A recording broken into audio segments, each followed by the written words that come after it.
Estudou medicina, filosofia e atualmente está graduando em psicologia. Também é professora. Então, dentro deste conceito e do contexto de divulgação da doutrina espírita, nós temos hoje aqui que nos trará a mensagem a nossa querida Nete. Como sempre, nós vamos abraçá-la e envolvê-la com a nossa atenção, mas acima disso, com o nosso respeito e o nosso carinho. E desde já, agradecendo a ela pela vida.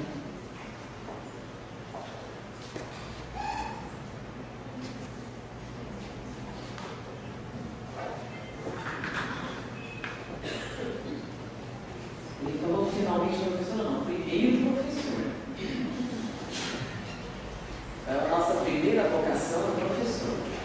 Então é o que nós fazemos atualmente. E vamos falar então um pouquinho hoje sobre reencarnação.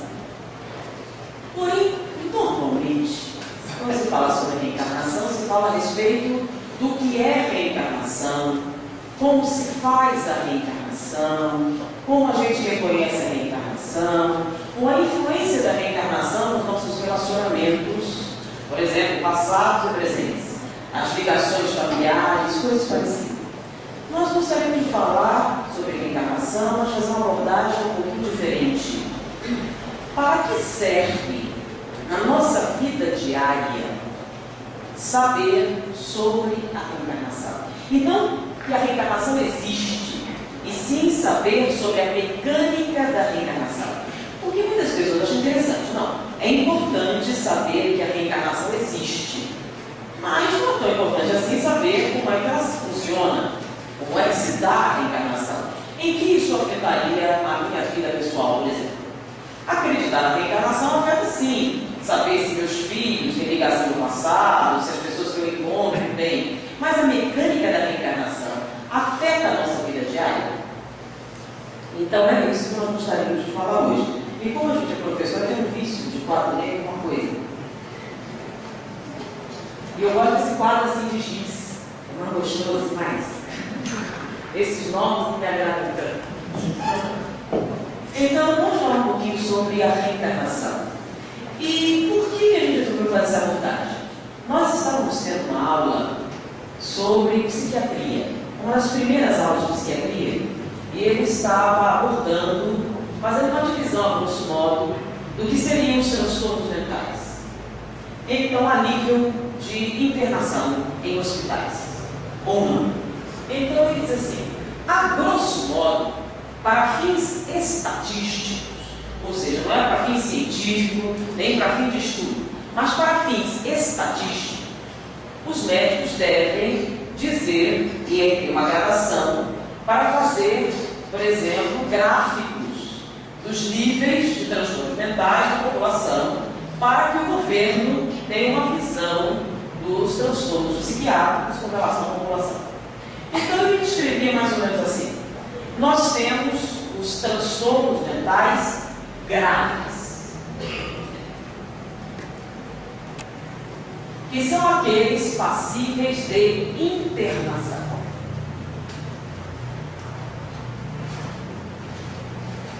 Onde a internação é indispensável. Então, esse seria nível 1. Então, quando a gente tivesse preencher o relatório, a gente colocaria ali, nível 1. E saberia que estamos falando de um transtorno de grave, transtorno grave, que é passível de internação, ou seja, muitas internações. Nós teríamos um grau 2. São de grave a média gravidade. Nesse caso, a internação acontece, mas é eventual. Internação eventual. E medicação necessária.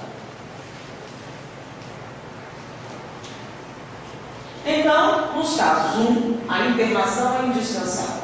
Nos casos 2, a internação é eventual, mas a medicação é necessária. Grau 3, de média gravidade. Nesses casos, a internação não é necessária. Você tem um tratamento a nível de ambulatório. Mas você tem a medicação profilática eventual. E você tem o nível 4, que é de baixa gravidade.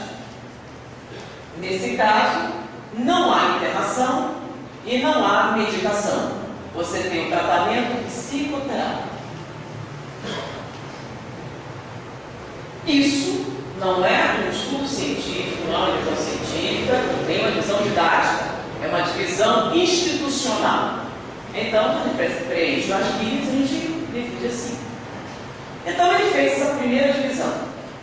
Então, ele está explicando como é que se preenchia o relatório. Então, os alunos vão apresentar aquele relatório que você vai preencher no hospital, no ambulatório psiquiátrico, qualquer, que tenha alguma ligação governamental. Bom, depois ele foi explicar. Bom, do que trata essa divisão? Aí, ele fez a seguinte colocação. Os casos de gravidade que requerem internação normalmente surgem de 0 a 3 anos de idade. Desculpa.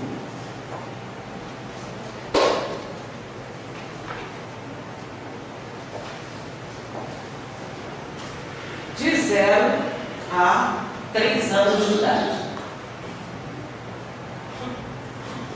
Os casos de média gravidade são aqueles que surgem de 3 a 7 anos de idade.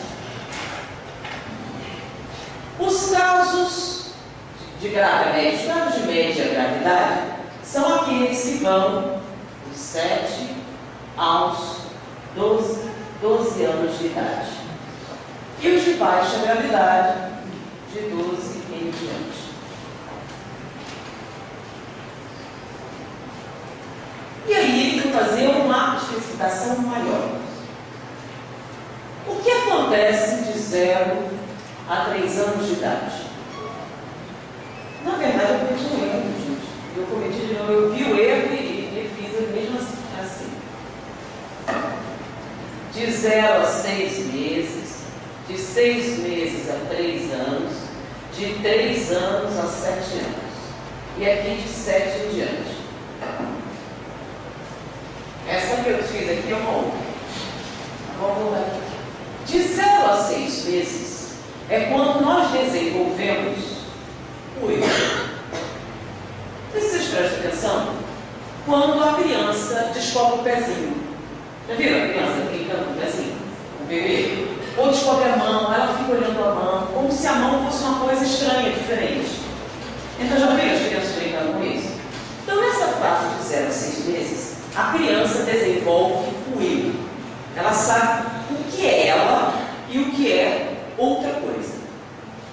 Quando você tem qualquer problema na formação do eu, se nessa fase do desenvolvimento você sofre algum tipo de trauma, se nessa fase do desenvolvimento você tem alguma paralisação, você vai gerar transtornos muito graves.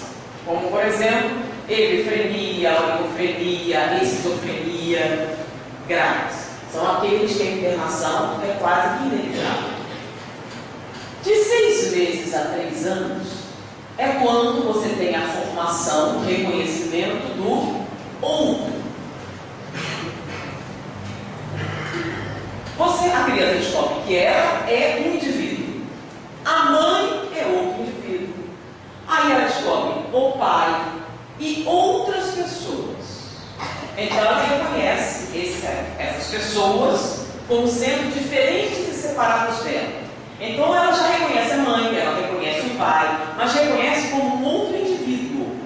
Ele até olha para outras crianças. Se prestarem atenção, de 6 meses a 3 anos, ela começa a estabelecer as primeiras relações com o outro. De 0 a 6 meses, ela é o quê? Só a relação individual. De 6 meses a 3 anos, ela começa a estabelecer o reconhecimento do outro. De 3 anos a 7 anos, ela começa, ela já tem o eu, já tem o outro, e começa a fazer as primeiras interações sociais. Ela estabelece as gradações afetivas. Então, a mãe, ela é o indivíduo de quem ela gosta mais. Aí vem os outros membros da família. Então, ela começa a dar uma certa hierarquia a esses outros que ela reconheceu. Ela estabelece a sua rede social. Tá? Então, ela começa a dar diferentes interpretações emocionais para aqueles outros que existem em sua vida. Quando você tem um problema na formação de 6 meses a 3 anos, no reconhecimento do outro, você dá origem aos transtornos de grave a média gravidade, que requerem uma internação eventual, mas necessitam de medicação para manter a sua integridade. São as esquizofrenias,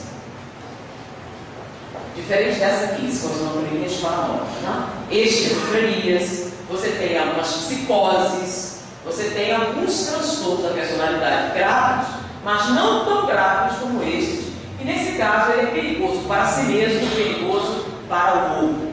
Nesse caso aqui, a internação é eventual, quando ele tem um surto, quando ele tem um episódio. Quando você tem um trauma, ou transtorno, ou qualquer dificuldade nessa fase da formação de 3 anos a 7 anos, você vai ter os transtornos de média gravidade, que não requerem internação e cuja medicação é eventual, como os transtornos bipolares, como algumas psicoses, algumas neuroses mais intensas, cuja medicação é necessária, porém ela não é constante, é uma medicação episódica, é uma medicação eventual, em estados depressivos mais graves, onde a medicação é necessária para você fazer uma remissão daqueles sintomas iniciais. Quando o problema surge de 7 anos em diante, nessa fase, nós já temos o eu, já temos o outro, já temos nossas redes sociais, nós estabelecemos os nossos processos afetivos. É quando nós trabalhamos a nossa personalidade.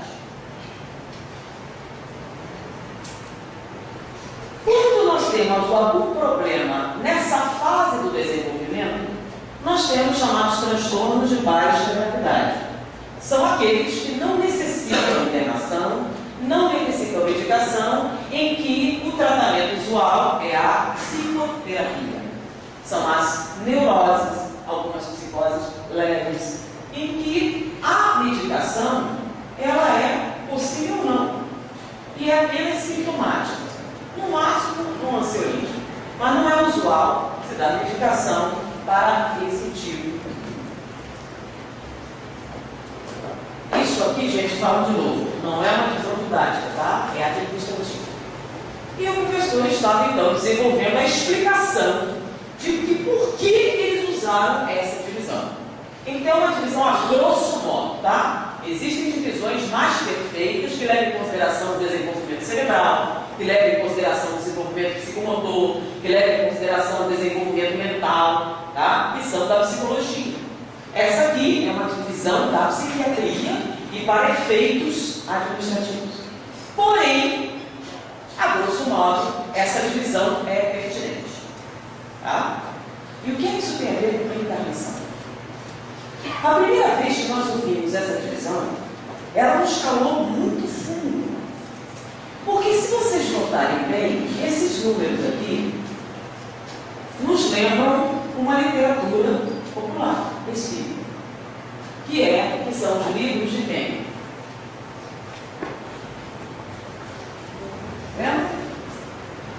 André Luiz? Quando ele fala do quê? Do processo reencarnatório. Então, quando ele começa a discorrer sobre o processo reencarnatório, nós vemos o primeiro número. Que número nós vemos aqui? Marcante quando ele fala sobre reencarnação. A idade de 7 anos. Então ele fala da idade de 7 anos e fala da idade de 3 anos. Olha só. Lembra do processo reencarnatório?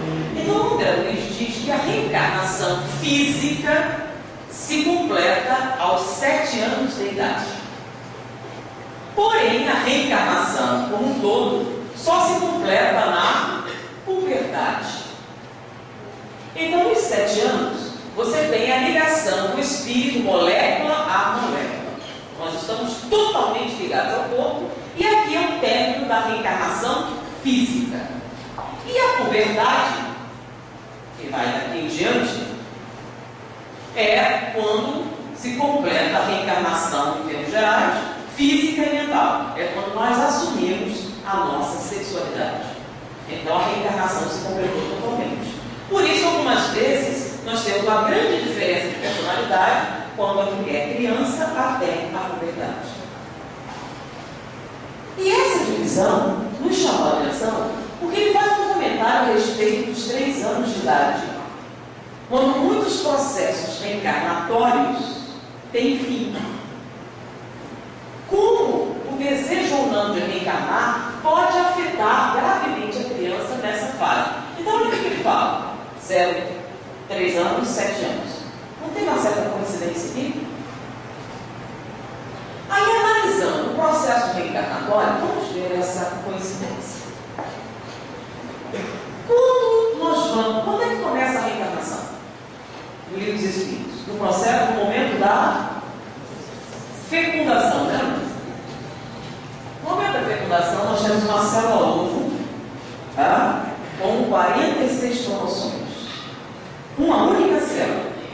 E é nesse momento que o espírito começa o processo reencarnatório. Eu disse começa porque a reencarnação não acontece na fecundação. A reencarnação começa na fecundação e só termina fisicamente aos 7 anos de idade.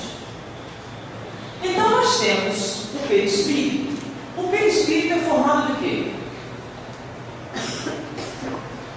Das mesmas partes que tem aonde? No corpo físico. Então nós temos uma correspondência exata entre o perispírito e o corpo. Tanto que o que tem no perispírito tem no corpo. Se faltar no perispírito, o que acontece com o corpo? Também falta. Então, se o perispírito tiver uma lesão muito grave em determinado lugar, no corpo nós teremos o quê? O mesmo tipo de lesão. Então, para cada célula que existe no corpo físico, nós temos um correspondente aonde? No perispírito, correto? Aqui quantas células nós temos? Uma só. Então nós temos todas as células perispirituais e só temos uma célula física. Então esse espírito está ligado ao corpo por uma única célula. E as outras? E as outras todas células? Estão onde? Estão no corpo espiritual. Correto? Então ele só está ligado ao corpo por uma célula. Então ele está muito mais aonde? Muito mais no mundo espiritual do que no mundo físico, correto? Aí a fecundação acontece. Na primeira semana, essa célula começa a se dividir. Ela está na trompa de Falópio. E uma semana ela vem descendo até que ela se fixa no útero. Nesse período ela se divide em 2, daí 4, daí 8, e vai numa progressão geométrica até que quando ela chega lá no útero, ela tem uma forma assim. É o que eles chamam de mórula. Mas a mórula tem algumas centenas de células. Quantas células tem no perispírito? Trilhões e trilhões de células, exatamente como o nosso corpo físico. Então esse espírito está ligado a este corpo por quantas células? Umas poucas centenas. E o resto? Está no mundo espiritual. Eu estou falando bem devagar, vocês me acompanharem para ver onde eu quero chegar. Tá? Então esse espírito está muito mais no mundo espiritual do que no mundo físico. Ok? Aí chega no útero, ele se fixa na parede uterina e durante mais de uma semana ele vai ficar com esta formazinha. É uma pequena vírgula que tem alguns milímetros só. E tem algumas centenas de células ali. E o espírito está ligado aqui a esse corpo por algumas centenas de células. E as outras estão todas aonde? No mundo espiritual. Bom, quando um médium vidente, por exemplo, vê esse espírito, ele vê como essa amorazinha ou como uma pessoa? Estatisticamente falando, quando se vê um espírito reencarnando, a gente vê o quê? Aqui ele parece uma amorazinha. Aqui ele parece uma vírgula. Vocês enxergam uma vírgulazinha ou vocês enxergam uma pessoa? Normalmente. Alguém já ouviu falar disso? Já leu alguma coisa a respeito? Eu fiz uma pesquisa. Eu perguntei para muitos de médicos. E eles sempre veem um espírito adulto. Por exemplo, o João Franco viu a reencarnação de todos os meus filhos.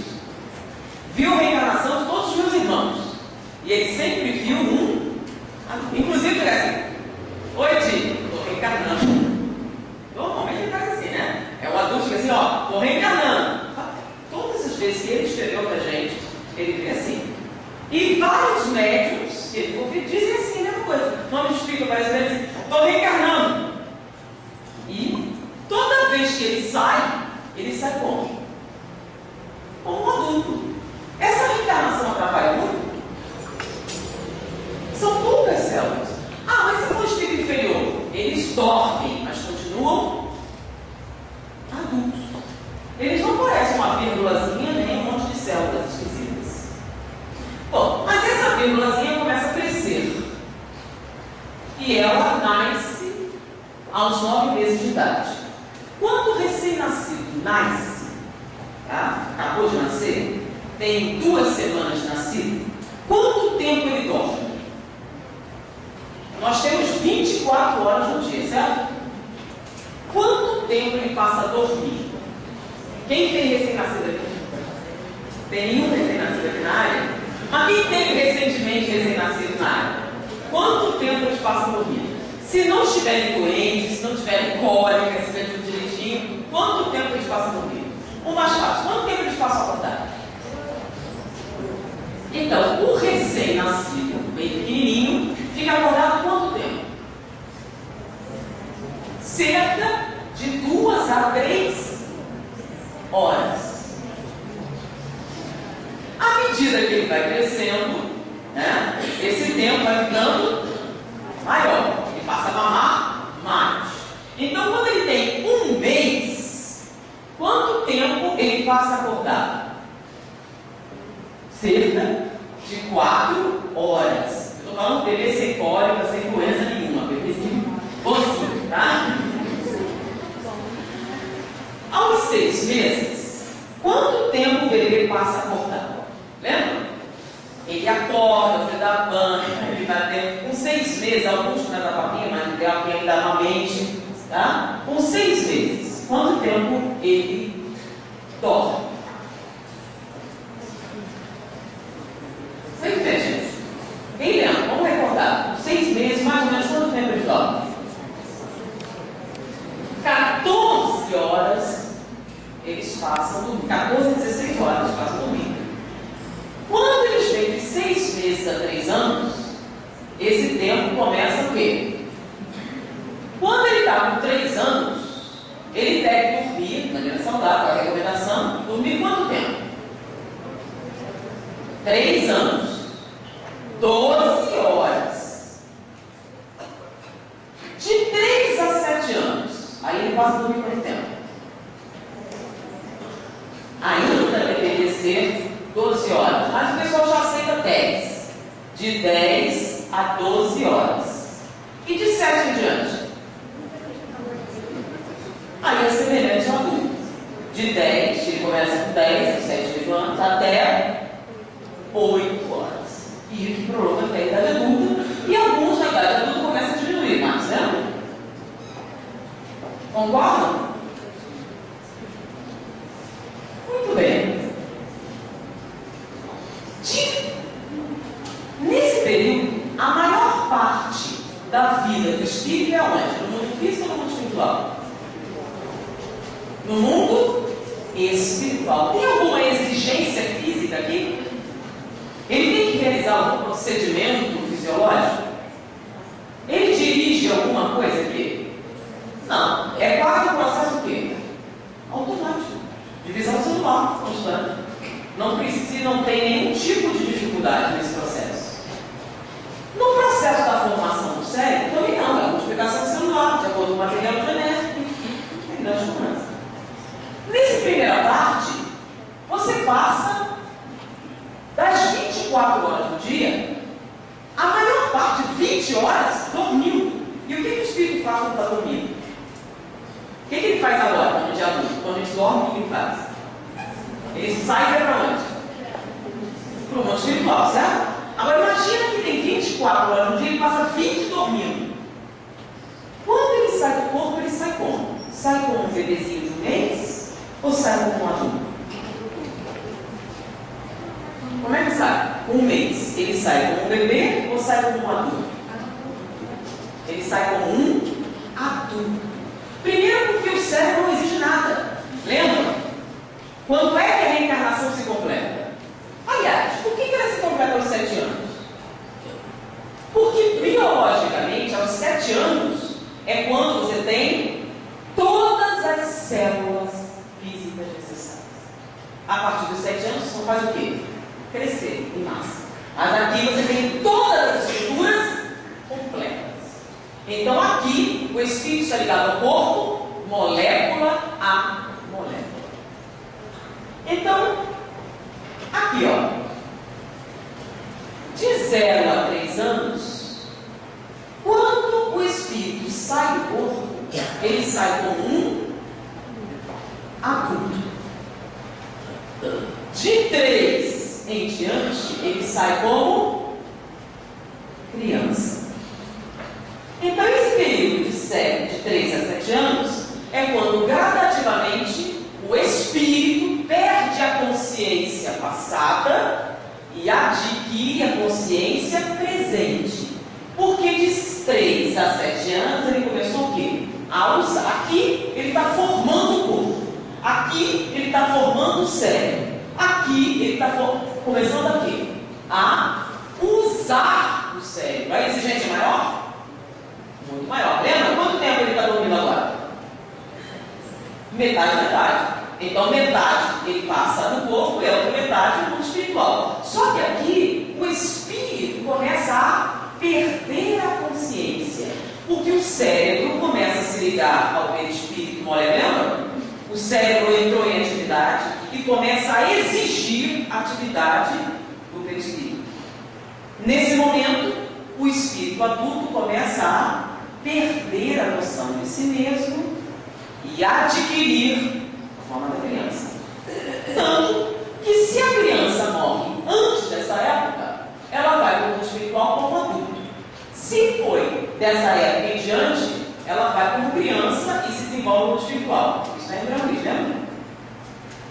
Que lá a colônia é com criança, tem crianças aqui sim, a partir de quantos anos?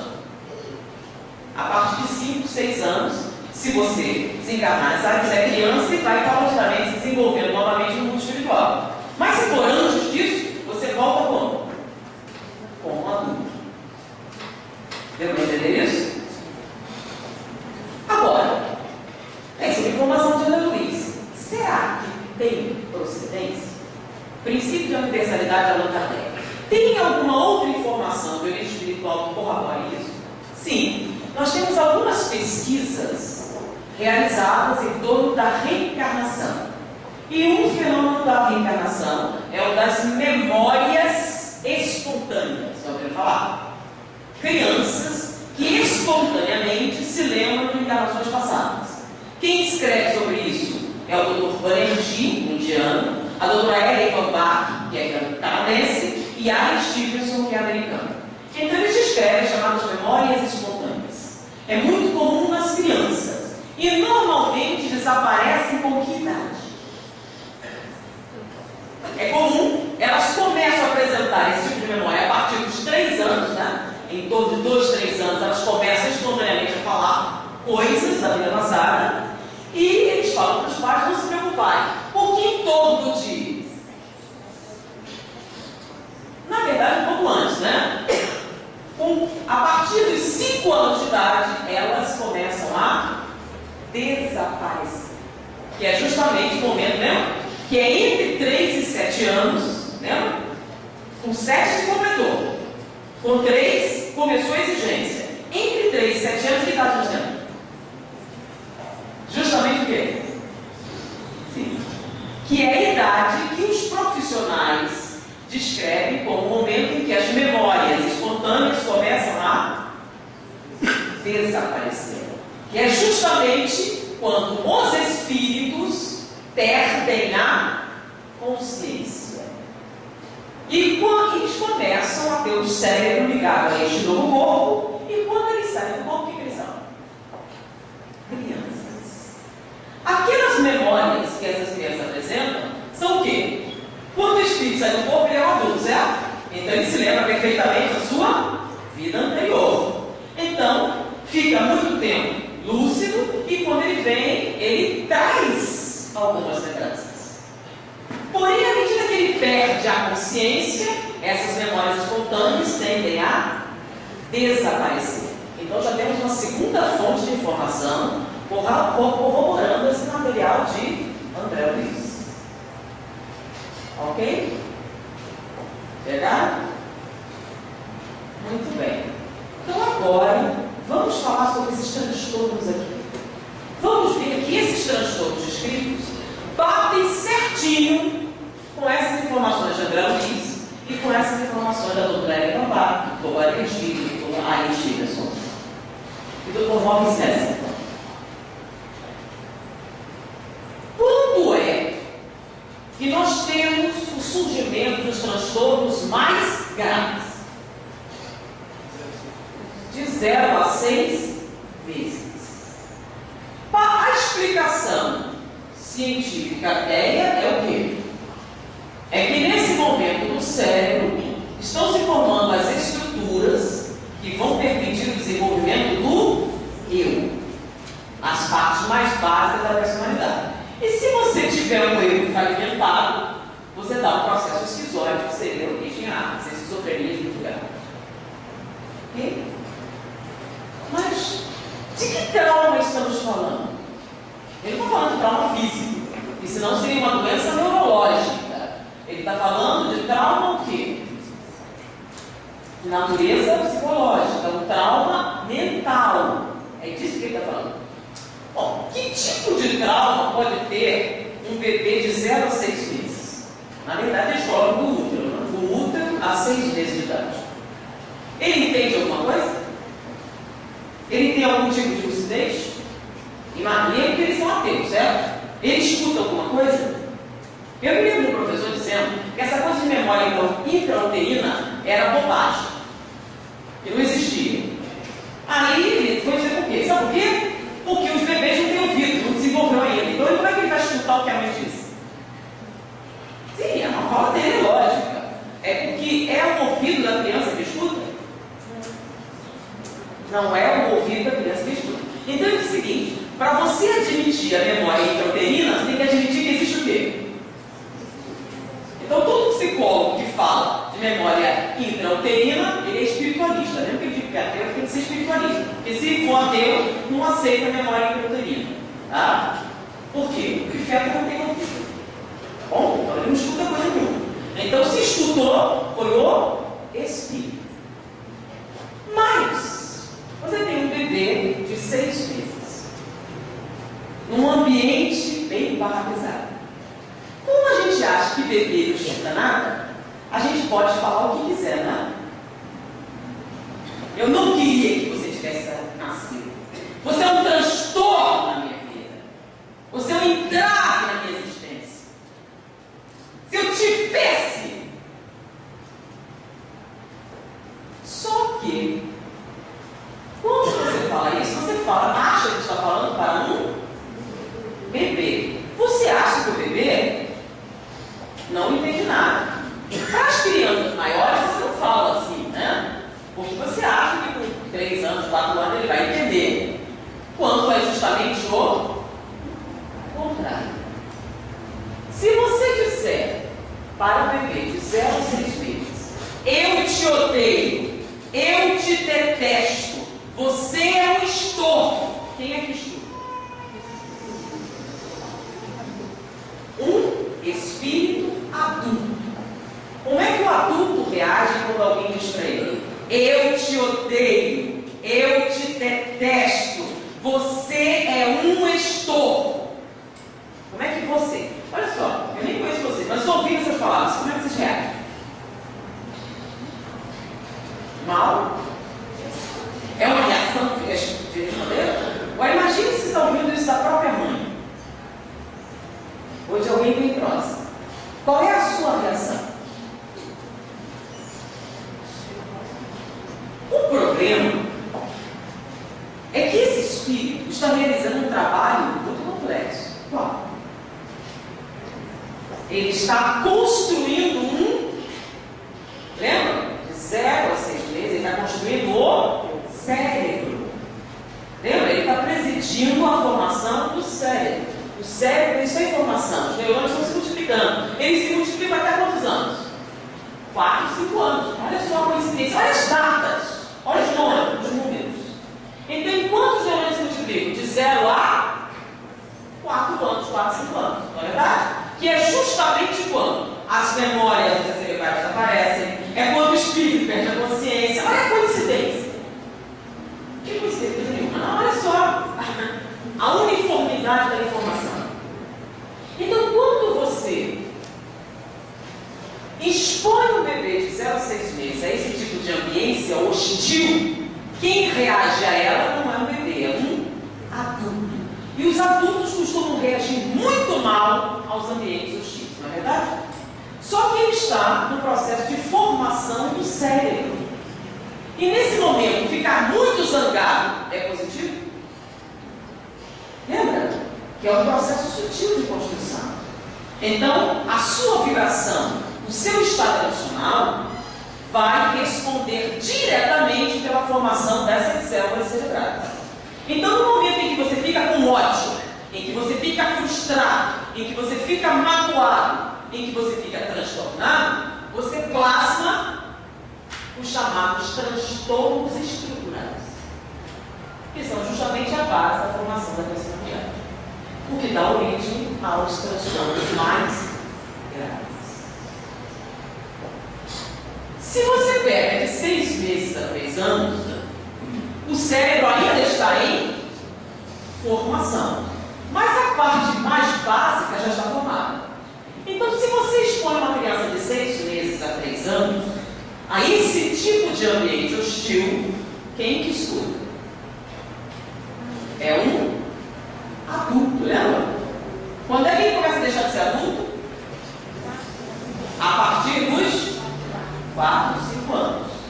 Então, até 3 anos, ele é um adulto. Então, quando você expõe uma criança de 6 meses a 3 anos a esse ambiente hostil, quem reage a ele é um adulto. E os adultos costumam reagir muito mal. Porém, a parte principal do cérebro já foi formada, já está mais estável. Porém, essa segunda parte ainda é muito importante? Sim, é muito importante. Por isso, se você expõe o espírito a esse tipo de emoção, a esse tipo de sentimento, ele irá plasmar transtornos de grave a média gravidade. Ainda ruim.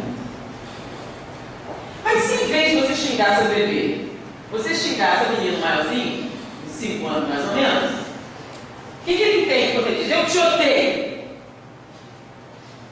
Ele entende o quê?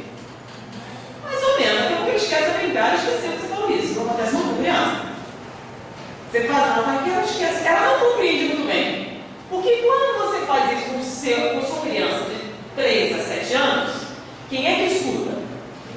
É uma criança, com a limitada compreensão de uma criança e com a limitada reação de uma criança. É estressante? É estressante. Mas a reação emocional é a mesma? Não. Aqui ele está perdendo a consciência. E se eventualmente ele tem um momento de inconsciência, ele vai plasmar transtornos de média gravidade. Ele não é totalmente, ele está no processo de perda de consciência. Então, às vezes, se ele tiver consciência, ele vai plasmar um transtorno de média que requer um tratamento ambulatorial. Eventualmente, medicamentoso. Bom, de 7 anos em diante, nós temos uma criança. É claro, com a compreensão de uma criança. E daqui em diante ela está formando a personalidade. Então, se você expõe a criança a partir dos 7 anos a um ambiente hostil, o cérebro dele está o quê? Totalmente formado. As suas estruturas utilizáveis e básicas estão o quê? Perfeitamente formadas. O prejuízo não vai acontecer no cérebro e nem nas estruturas básicas da formação da mente. Vai acontecer aonde? Na personalidade. A personalidade é o uso que o espírito dá ao cérebro que ele construiu. Então, nesse caso, o transtorno será de baixa gravidade. Quando a gente fala baixa gravidade, é para a psiquiatria, tá? Baixa gravidade. E o tratamento é o quê? Psicoterapia. O que a medicação e a internação vão agir, principalmente o quê? A medicação age em transtornos de natureza estrutural. Já a psicoterapia age em transtornos de natureza pessoal, psicológica. Ok? Ou seja, é importante para os espíritas conhecer o processo reencarnatório. Então você está dizendo que o que os pais fazem cria os transtornos mentais? Não. O transtorno mental está onde?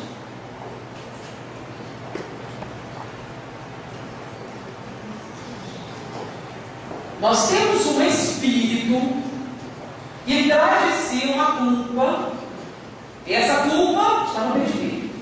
Então, potencialmente, ele pode desenvolver um transtorno mental de muita gravidade.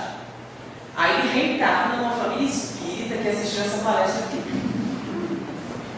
E sabe que essas fases são fundamentais para o desenvolvimento incorporado, para o processo reencarnatório. Aí ele cerca o ambiente desse bebê com a mais profunda harmonia, calma, tranquilidade. O máximo possível ele evita expor esse espírito a qualquer tipo de pressão. O que acontece? Você vai atenuar muito esse processo e em vez de um processo muito grave, você passa a ter um processo médio, por exemplo. Ou se você conseguir levar o máximo possível até um transtorno de baixa gravidade. Por quê? Porque o transtorno mental dele só vai aparecer quando a reencarnação estiver completa. Agora nós temos um espírito com potencial para um transtorno bem leve. E você expõe ele a um ambiente altamente hostil.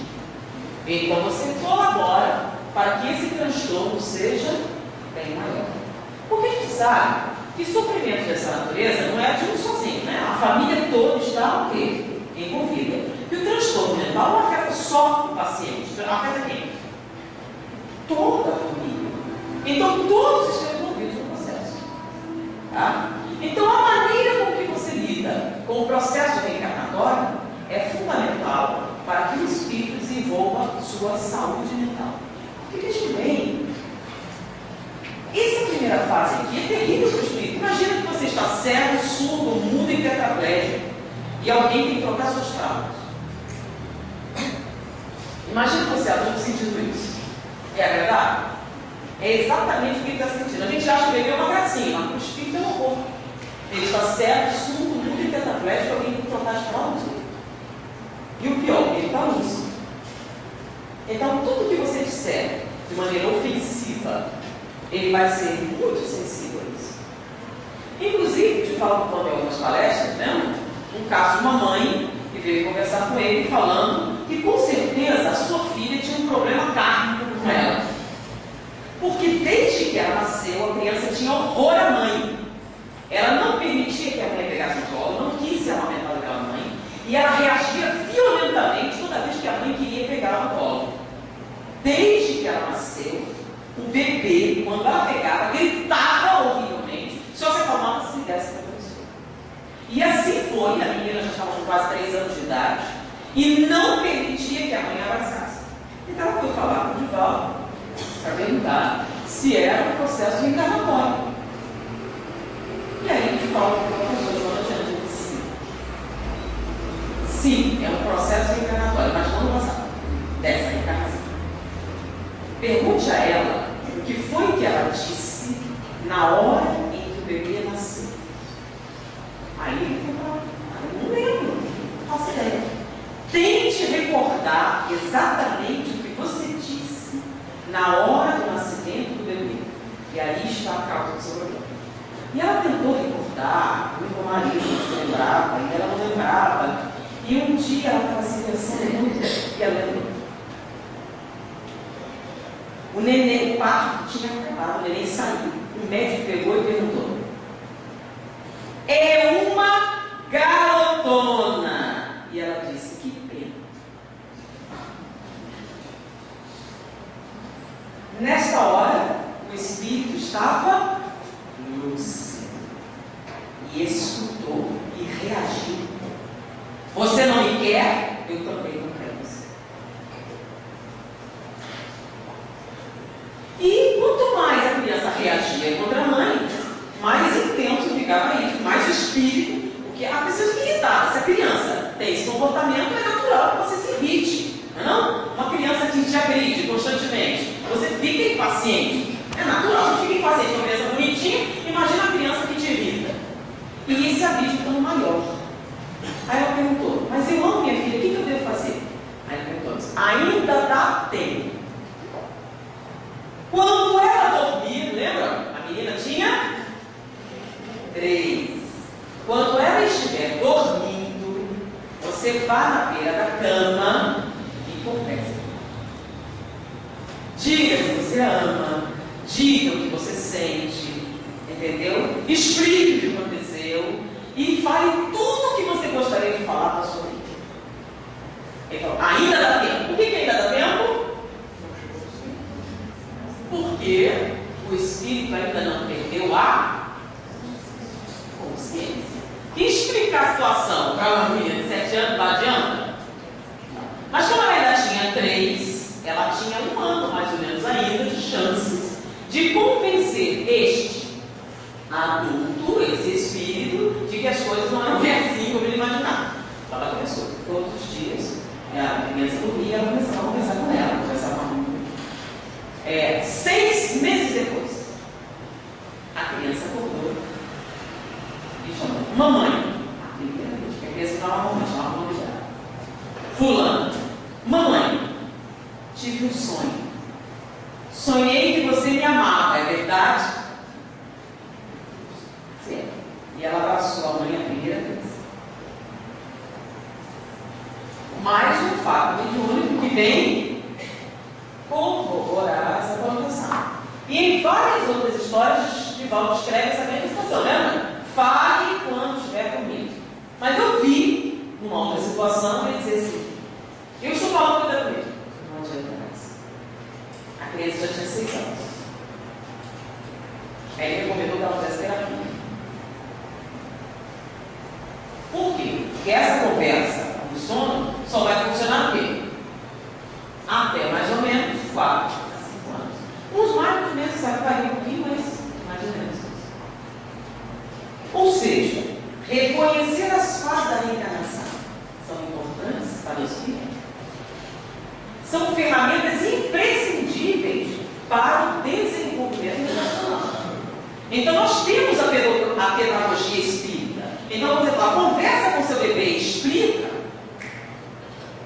Quem já ouviu falar isso? Então, o bebê chora muito, o bebê. Conversa com o bebê.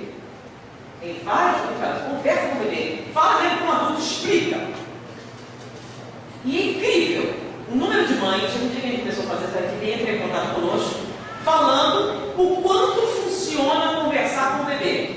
Ah, bom, o bebê não entende coisa nenhuma, né? Lembra? Então, como é que você vai conversar com o bebê? Explicar que está com dificuldade financeira, explicar. E o bebê entende como? Não entende não, mas o bebê não, quem é que entende? Como? Que está perfeitamente lúcido. Então, se você conseguir a colaboração dele no processo, o resultado é espetacular. Quem aqui já experimentou isso? Falar com o bebê? Alguém? Já fez essa experiência? Levanta o braço. Funciona? Olha, eu tenho 3 testemunhos, vocês podem conversar. Funcionou conversar com o bebê? E nas paternidades, várias pessoas, não, você falou, eu fui conversar, realmente ele ficou mais calmo, realmente ficou mais fácil de lidar. Crianças têm muita cólica, crianças muito estressadas, crianças têm muitos problemas de saúde. Então, conversando com o bebê, tá? Acalmando o espírito, né? Não esqueçam que é muito estressante para o espírito o processo encarnatório. A gente acha que a morte é terrível. Não, a reencarnação é muito mais terrível. Tá? Imagine você lúcido, indefeso, ali, na mão de alguém que não te quer. Pensa bem, indefeso, preso no corpo, nas mãos de uma pessoa que não te quer. E você está dentro. E você está sentindo essa hostilidade. E não pode dizer nada. Não pode fazer nada. Você está totalmente manietado, amarrado. É um grande sofrimento. E a reação do espírito é de ódio. Só que esse ódio, você sabe que o ódio é uma vibração altamente desestruturante para o perispírito. E fatalmente para o corpo num momento muito delicado. Tá? Essas fases do desenvolvimento cerebral. Eu vou deixar aqui mais algumas minutinhos, 5 minutinhos, pode ser? Alguém tem alguma pergunta? Alex, a partir dos 5 anos, 6, 7 anos, admitindo a possibilidade da ocorrência de um transtorno grave, o que os pais, o que nós podemos fazer para tentar minimizar os efeitos daquela ação desagradável, daquela ação forte, além da psicoterapia que você acabou de falar? Olha só, se você tem um transtorno grave desse, que eu estou falando, há muito pouca coisa que eu posso fazer. Nesse caso muito grave, essa internação vai acontecer e acontecer muitas vezes. Se você tem esquizofrenia e você fez um diagnóstico precoce, e você pode fazer um diagnóstico precoce, vai ter que usar medicação, do jeito. A medicação vai fazer parte dessa existência. Porque quando deixa de tomar medicação, tem crise. Tá? Então, para controlar as crises, você precisa de medicação. E vai tomar medicação o resto da vida. Tá? A gente está tendo medicações melhores. Agora, é muito caro. Realmente, esse tipo de problema é um transtorno muito grande para a família. Mas se você tem transtorno de profundidade, essa primeira, segunda aqui, infelizmente a medicação vai fazer parte da vida. Eventualmente a internação vai fazer parte da vida. Quem tem esse tipo de transtorno na casa, em casa, na família, sabe disso. Tá? Agora, normalmente associado a isso tem processos obsessivos.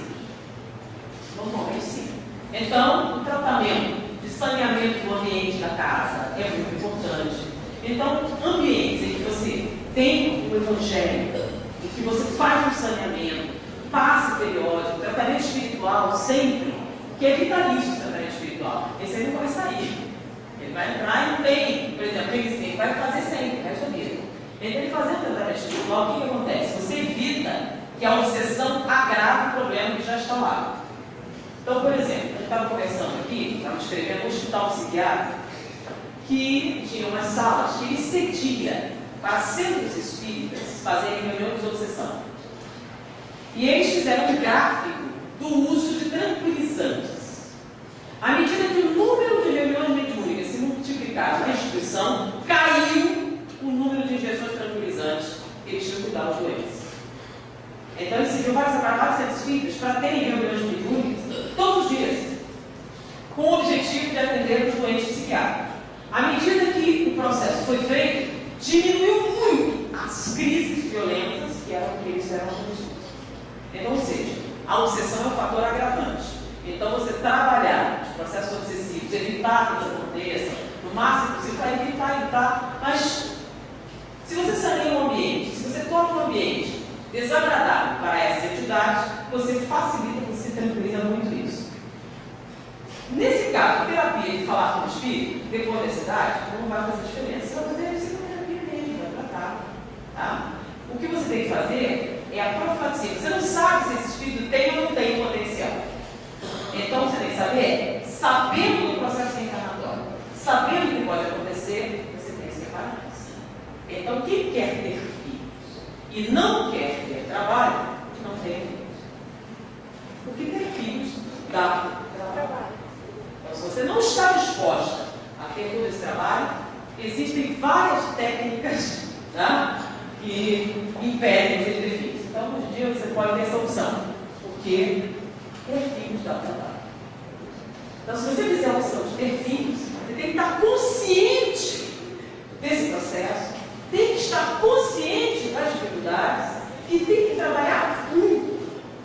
O ideal é que você se prepare psicologicamente para evitar que isso aconteça. Então, você, mãe, você, pai, você, família, pode colaborar para evitar esses casos mais graves? Pode.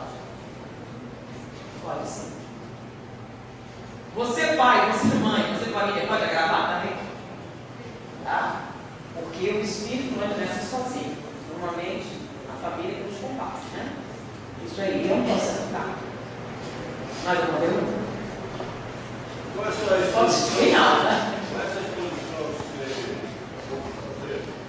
No caso, por exemplo, a adoção de criança recém-nascida. Com certeza, uma proporção maior deverá haver um transtorno grave. Com a nova família adotante, trabalhando essa criança, isso pode amenizar? Olha só, você falou, se a criança é adotada vai ter um transtorno grave. Não, isso depende de quem? Do espírito. Olha só, dependendo do espírito que está reencarnando, e você diz, eu te odeio, tem alguns espíritos que dizem, faça isso, meu irmão, né? Ele vai ter esse tipo de resposta? Sim ou não? Não. Então nós estamos falando de um tipo específico de espírito que já traz em si o quê? O potencial.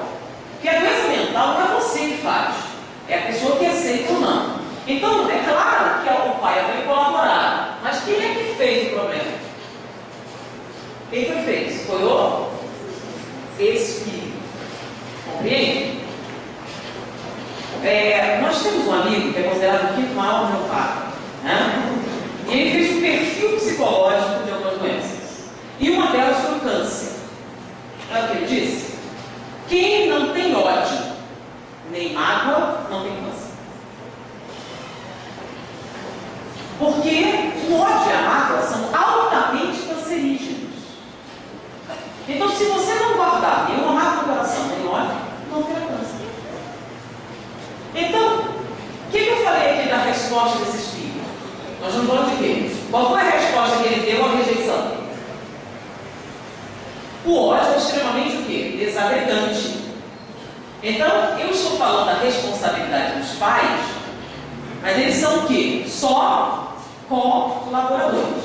Quem é o agente?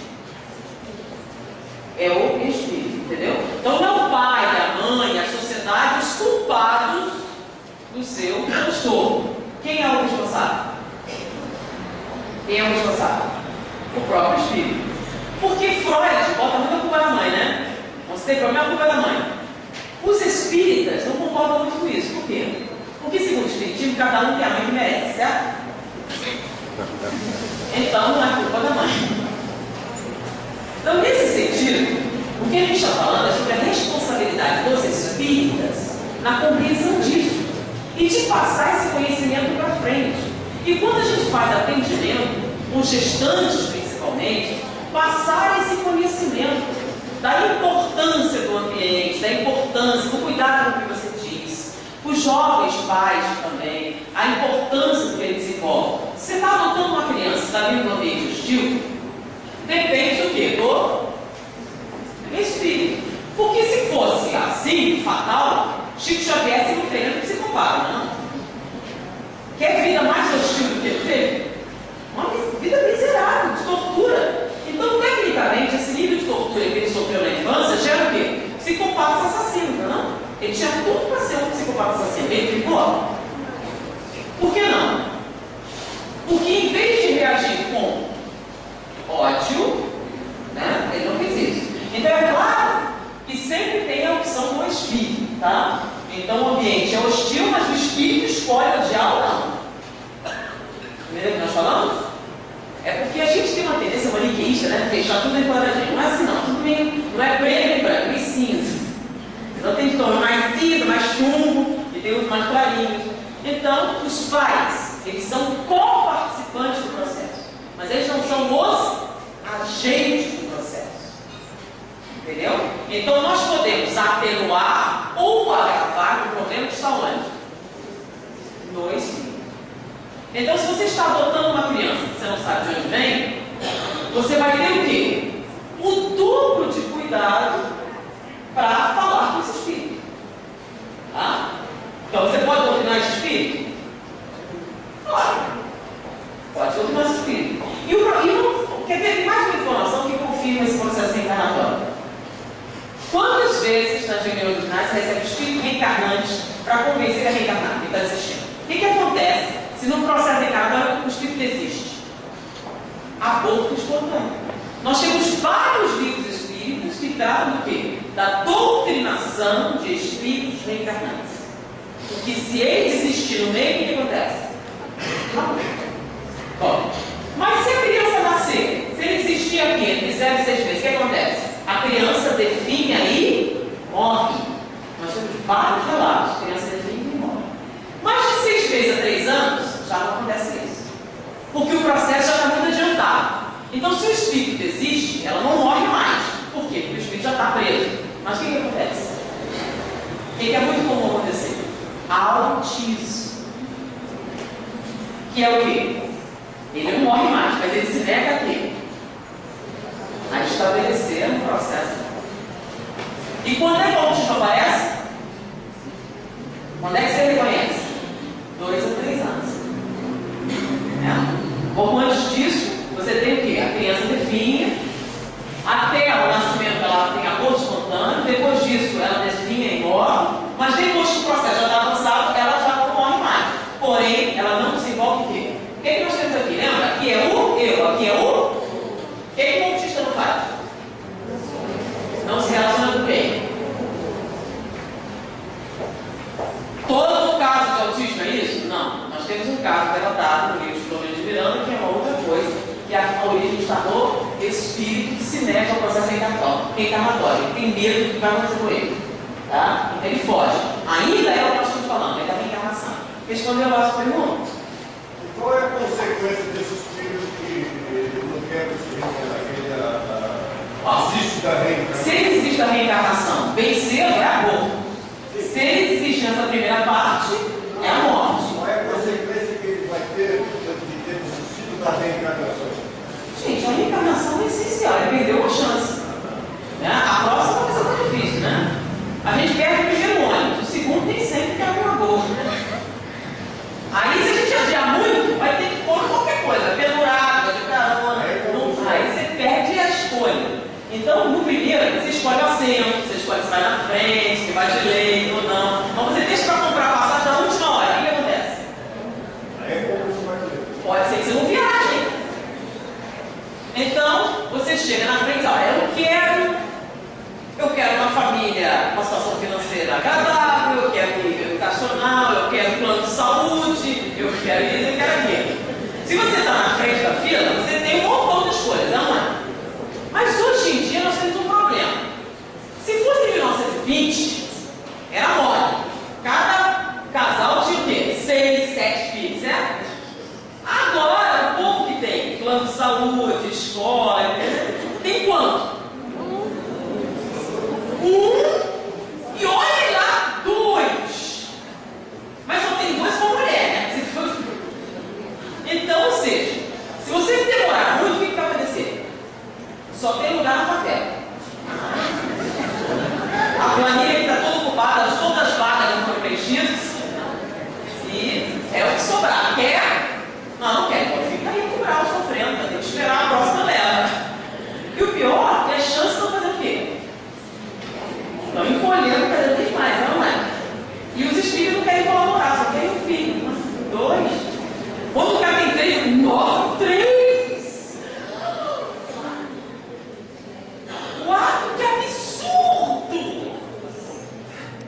uma amiga que tem 10. Quando ela fala, o povo entra em choque, nem comenta nada. Como é que você faz uma coisa dessa? Em 1920 era um problema? Tem 10 filhos. Ou seja, as chances de reencarnação não estão fazendo quê? Então a gente acha que é fácil reencarnar. É fácil reencarnar no favela. Lá tem muitos, né? Quantidade enorme, criança enfeitada, nasce assim, interessado. Então, se você não está nesse sentido, tem uma condição especial, tudo bem, tem espaço. Agora, se você necessita algum tipo de acompanhamento especial, porque tem espíritos no nível evolutivo em que a influência do meio. Vamos para o posso pagar aqui?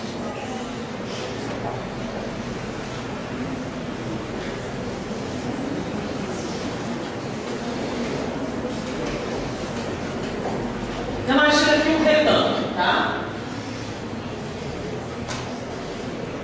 Com essa diagonal aqui. Esse aqui é o início do processo evolutivo, tá? Você está na escala mais baixa do desenvolvimento evolutivo. Aqui você tem 1% de influência espiritual e 99% de influência o quê? Física. Nesse nível espiritual, a influência do meio é o quê? Definitiva no seu processo encarnatório. Correto? Aqui na metade, olha, já está aqui. Nessa fase nós temos 50% de influência espiritual e 50% de influência física. O meio interfere nesse processo encarnatório? Sim.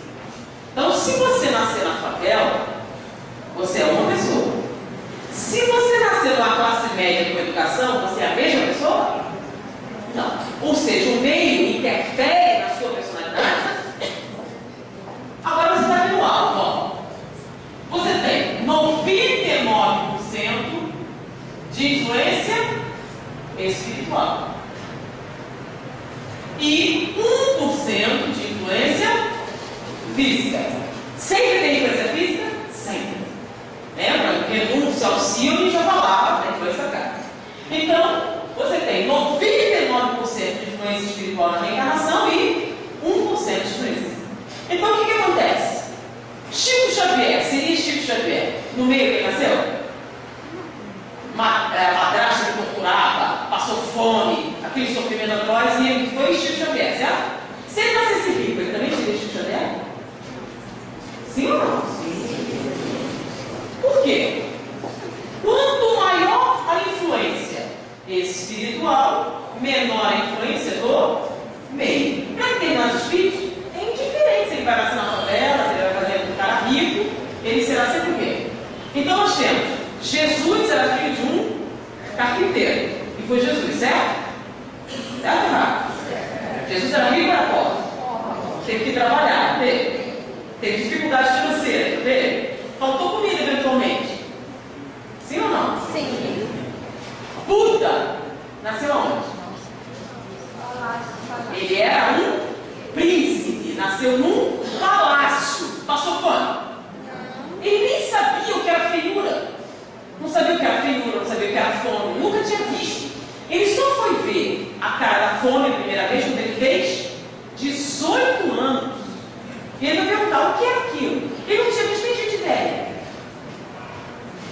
E ele foi quem? Buda. Ou seja, as diferenças no meio interferem da mesma maneira que aqui?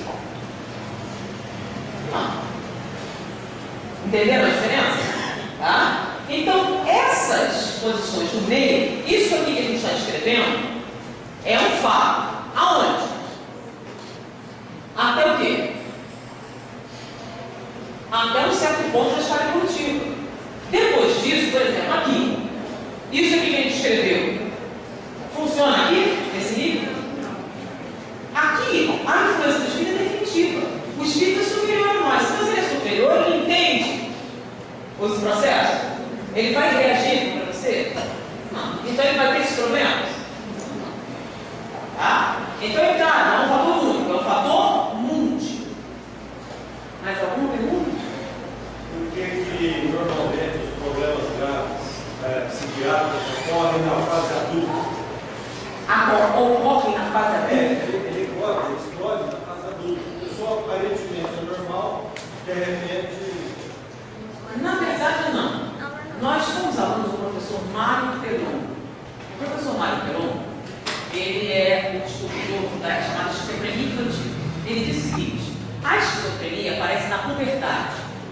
Porque os sintomas clássicos, as primeiras crises, né? Por quê? Porque o hormônio é um fator disparador no processo. Porém, ele dizia que na infância já se poderia ver a esquizofrenia. Então ele tem uma série de passos que o terapeuta tem que fazer para dar um diagnóstico precoce da esquizofrenia. Então, se você fizer esse diagnóstico, e segundo ele, você pode fazer esse diagnóstico a partir de 5 anos de idade, com 5 anos, analisando as brincadeiras da criança, você já nota o processo esquizóide. Então, se você fizer o diagnóstico precoce e começar a medicar precocemente, você pode evitar, totalmente não, mas 80% da degeneração que vai acontecer ele na puberdade. E na puberdade, lembra que o espírito vem e assume? Lembra que nós falamos? A reencarnação se completa aos 7 anos, certo? Mas quando é que a reencarnação está feita? Na puberdade, não é? Quando o espírito assume todo o controle. Lembra esse espírito raivoso que nós temos aqui? Lembra esse cérebro? Quando ele toma posse, ele vem primeiro. Vem com tudo. E aí o processo degenerativo dispara. Aí você vai ter as primeiras crises esquizoides. Porém, segundo Mário Pelon, na infância você já vê as marcas. Porque ele diz o seguinte: o que é esquizofrenia? Você tem a ruptura da estrutura do pensamento. Porque o pensamento do ser humano ele tem começo, meio e fim. O que você chama de esquizoide? É quando não faz sentido, não é? Então você tem a ruptura da estrutura do pensamento. Só que a criança é uma reprodução do que será o adulto. Se você não está bem, ela para de brincar. Mas a brincadeira sempre tem o quê? Começo, meio e fim. Quando ela acaba, ela vai brincar de outra coisa. Mas toda ela tem o quê? Começo, meio e fim. Então, quando você analisa a brincadeira da criança, e ela é caótica, ela tem a mesma quebra de estrutura do esquizoide adulto, você já tem as matrizes do futuro processo esquizoide. Então, se você fizer esse diagnóstico precoce e medicar precocemente, você pode evitar as primeiras crises que dariam um outro de pontapé inicial, tá certo? Você até pode deixar essa pessoa mais funcional. Veja, curar não vai, porque é um transtorno de profundidade. Mas você pode fazer o quê? Atenuar bastante o processo. O que você nota?